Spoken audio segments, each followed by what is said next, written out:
Dans un futur proche, le vaisseau spatial minier Borealis voyage à travers l'espace. L'équipage entier dort dans des cryopodes car il leur reste encore 4 ans avant d'arriver à destination. Soudain, un astéroïde percute le vaisseau, causant suffisamment de dégâts pour déclencher une alarme. Dans un pod, Andy est brusquement réveillé par une vidéo de sa famille, restée sur Terre. L'IA du vaisseau annonce qu'il y a eu une brèche dans la coque et que le système de survie s'est activé. Un ensemble de bras mécaniques commence à construire une combinaison spéciale autour d'Andy, qui comprend un approvisionnement limité en oxygène et sa propre IA. Ensuite, le système de lancement d'urgence est activé et tous les cryopodes sont éjectés du Borealis. La plupart s'éloignent en sécurité, mais certains sont pris dans les flammes alors que des explosions se déclenchent dans différentes sections du vaisseau. Les bras robotiques terminent la construction du casque autour de la tête d'Andy avant que les cryopodes n'activent leurs propulseurs. Cependant, en entrant dans l'atmosphère de la planète la plus proche, la gravité est si forte que les cryopodes commencent à chuter à une vitesse dangereuse. Certains prennent même feu et explosent en cours de descente. Le pod d'Andy déploie ses ailes, mais elles commencent à se briser et le pod perd ses propulseurs. Soudain, il heurte un terrain surélevé et s'écrase, glissant sur le sol dur pendant quelques secondes avant de s'immobiliser contre un tas de terre. Inconscient, Andy a une brève vision de sa famille avant de se réveiller, et Lia pense qu'il est en train de faire une crise cardiaque, mais Andy désactive le défibrillateur juste à temps. Il regarde par la fenêtre et remarque qu'il est coincé dans une terre déserte. Lorsqu'il essaie la radio, personne ne répond. Soudain, le pod bouge et Lia explique qu'ils sont sur un terrain instable, donc il doit sortir. Cependant, quand il tente d'ouvrir le pod, rien ne se passe. Andy vérifie alors le kit de survie, pour découvrir qu'il n'a pas de pistolet de détresse car son rang est trop bas. Frapper la porte ne donne aucun résultat non plus, alors Andy essaie avec l'extincteur, ce qui finit par briser la vitre. En tentant de sortir, le pod bascule sur le côté et il retombe à l'intérieur. La vitre cassée endommage sa combinaison et il commence à perdre de l'oxygène. Heureusement, il dispose d'un spray de réparation qui referme rapidement la déchirure. À ce moment-là, le moteur fait un court-circuit et déclenche un petit feu derrière le siège. Andy se précipite pour récupérer le jouet de son fils et déplace un peu de terre pour finalement sortir du pod, qui est maintenant envahi par une épaisse fumée. Il regarde autour de lui et aperçoit le Borealis en feu, chutant du ciel jusqu'à s'écraser sur la planète, provoquant une énorme explosion. L'onde de choc frappe Andy et le fait tomber. Il se relève rapidement et demande des informations à Lia, découvrant que le vaisseau n'a parcouru que la moitié du trajet et qu'il se trouve en territoire inconnu. Il aperçoit une lumière au loin, alors Andy commence à se diriger dans cette direction tout en essayant de contacter d'autres personnes par radio. Après avoir marché un moment, il trouve la moitié du Borealis en feu et un pod à proximité. Il vérifie à l'intérieur pour prendre le réservoir d'oxygène et est surpris par le corps d'un membre d'équipage qui tombe. En regardant de plus près, il découvre que le réservoir d'oxygène est cassé. Andy repart sans remarquer le sang et les éraflures sur le dessus du pod. Quelques minutes plus tard, Andy trouve un ensemble de lumières SOS entouré par un vent très fort. Cela a été mis en place par Dwayne, qui a récupéré du matériel et envisage déjà d'utiliser la viande des corps pour se nourrir. Il a réussi à consulter le journal de navigation avant le crash et a appris que la compagnie avait pris un raccourci à travers une ceinture d'astéroïdes pour économiser du carburant, ce qui explique pourquoi il se trouve dans une zone inconnue. Dwayne essaie d'utiliser le matériel pour envoyer un message SOS à la Terre qui mettra 8 mois à arriver, et si les secours utilisent un vaisseau rapide, ils seront là dans environ 2 ans. Andy commence à perdre espoir, mais Dwayne souligne qu'il pourrait trouver les moyens de survivre dans l'autre moitié du Borealis. En reculant, Andy débranche accidentellement la machine et se retourne pour la réparer. À ce moment-là, une créature mystérieuse surgit et capture Dwayne, disparaissant sans laisser de traces. Lorsqu'Andy se retourne enfin, il est seul. Après avoir envoyé le message à la Terre, Andy prend l'arme de Dwayne et Lia lui rappelle que son niveau d'oxygène est bas. Andy lui demande de tracer un itinéraire vers la plus grande partie du Borealis et commence à marcher tout en vérifiant en continu la radio pour trouver d'autres survivants. Finalement, il atteint le bord d'une falaise et Lia admet que son système ne fonctionne pas bien. Il pense à sa famille en hurlant de frustration, jusqu'à ce qu'il entende un bruit à la radio. C'est une autre survivante nommée Naomi. Le signal est faible et Andy court dans tous les sens pour pouvoir l'entendre sans interférence. Naomi est coincée dans son pod et a cherché les trackers de l'équipage, mais malheureusement, les seuls survivants sont elle, Andy et Dwayne. Elle envoie sa position à Andy, mais Lia l'avertit que la zone où elle se trouve est instable et qu'Andy pourrait ne pas avoir assez d'oxygène pour y parvenir. Andy hésite à prendre un tel risque, mais Naomi le convainc en lui disant qu'elle a suffisamment d'oxygène pour 2.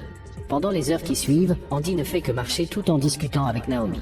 Soudain, Andy entend un bruit étrange et demande à son IA de scanner la zone, mais cette fonction ne marche plus. En entendant le modèle de l'IA, Naomi confirme qu'il est censé être hors service, une autre économie de la compagnie qui compromet la sécurité de l'équipage. La nuit est tombée, et Andy doit avancer prudemment, car la lumière de son casque est faible. Il se fige en croyant voir quelque chose, mais se dit que c'est son imagination et continue d'avancer. Quelques secondes plus tard, il remarque des pierres roulant près de ses pieds et commence à être nerveux en entendant d'autres bruits, sans voir l'ombre qu'il observe d'en haut.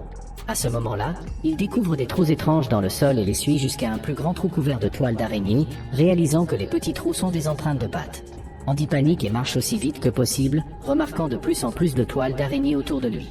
Bientôt, la neige commence à tomber, et les bruits ressemblent désormais davantage à des grognements. Quelque chose de grand court près de lui, et Andy se cache immédiatement en éteignant la lumière de son casque. Naomi est surprise, car son scanner montre une multitude de trackers d'équipage se dirigeant vers Andy, mais aucun ne répond. Andy demande à l'IA de se connecter au tracker, et les signaux apparaissent autour de lui, tandis que Naomi lui annonce qu'ils sont juste en face de lui, mais il ne voit rien. Une fusée éclairante est tirée dans les airs, révélant une araignée géante à proximité. Comme elle a dévoré l'équipage, les trackers se trouvent dans son estomac. Le pistolet de Dwayne ne fonctionnant pas, Andy crie et se met à courir, mais l'araignée tente de lui sauter dessus. Il finit par tomber dans une fissure du sol, et en levant les yeux, voit la créature essayer d'y plonger ses pattes. Terrifié, Andy continue de courir tandis que l'araignée le suit d'en haut, essayant de le frapper à plusieurs reprises. Heureusement, Andy évite toutes les attaques, mais, distrait par le monstre, il finit par tomber d'une falaise. Il dévale la pente à grande vitesse, ce qui est douloureux, mais la neige amortit sa chute. L'araignée rugit au-dessus de lui sans descendre. Andy, toujours en panique après cette expérience, est interrompu par Naomi qui lui indique que son niveau d'oxygène baisse. La chute a causé une nouvelle déchirure dans sa combinaison, alors Andy se dépêche de la refermer avec son spray de réparation. Il parvient à fermer la déchirure en utilisant tout le spray qui lui reste. À ce moment-là, la voix de Dwayne apparaît à la radio, demandant de l'aide car il combat un groupe d'araignées.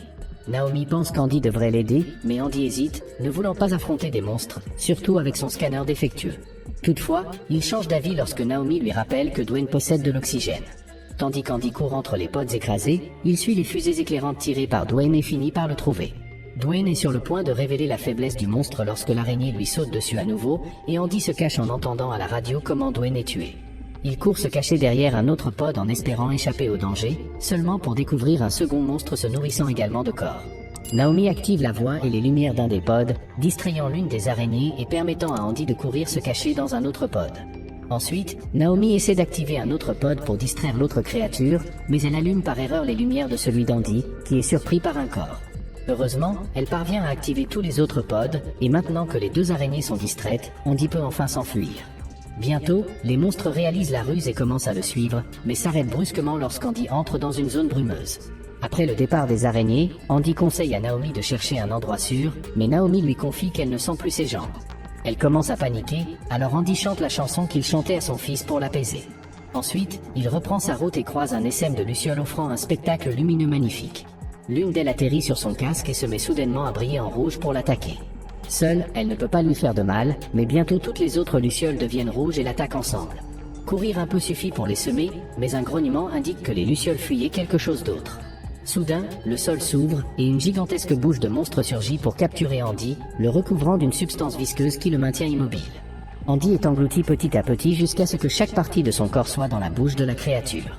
Se souvenant de l'IA, Andy annonce qu'il fait une crise cardiaque. Le défibrillateur s'active et le choc électrique est si puissant que le monstre recrache Andy.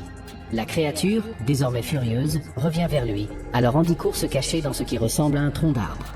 Andy découvre un trou dans le sol et tombe dans un nid de lucioles extraterrestres.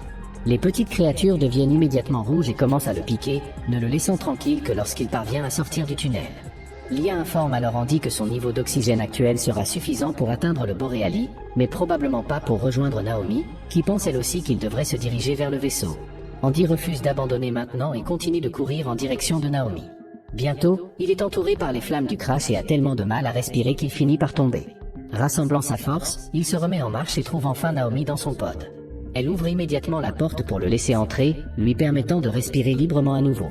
Andy essaie ensuite de libérer sa jambe, mais ses mains seules ne sont pas assez fortes.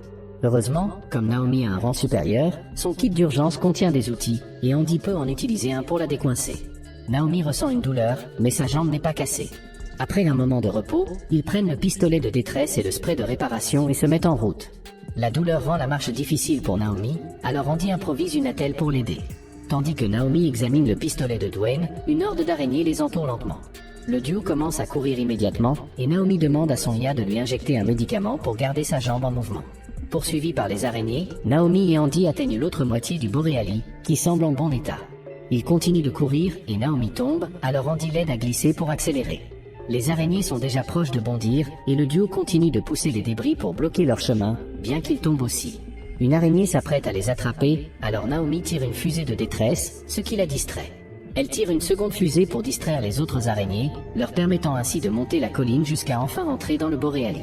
Naomi a du mal avec le panneau de commande, et les araignées s'approchent, mais alors qu'une d'elles est sur le point d'entrer, elle parvient à fermer la porte qui écrase la créature. Les autres araignées commencent à marteler la porte tandis que Naomi et Andy partent inspecter les lieux. Bien que les dégâts soient importants, les lumières fonctionnent, signe que le générateur de secours est opérationnel. La soute contient des caisses de provisions et une atmosphère stabilisée, ce qui devrait leur permettre de survivre jusqu'à l'arrivée des secours. Dans un couloir, ils suivent une traînée de sang jusqu'à la console principale, recouverte de viscères et de toiles d'araignée.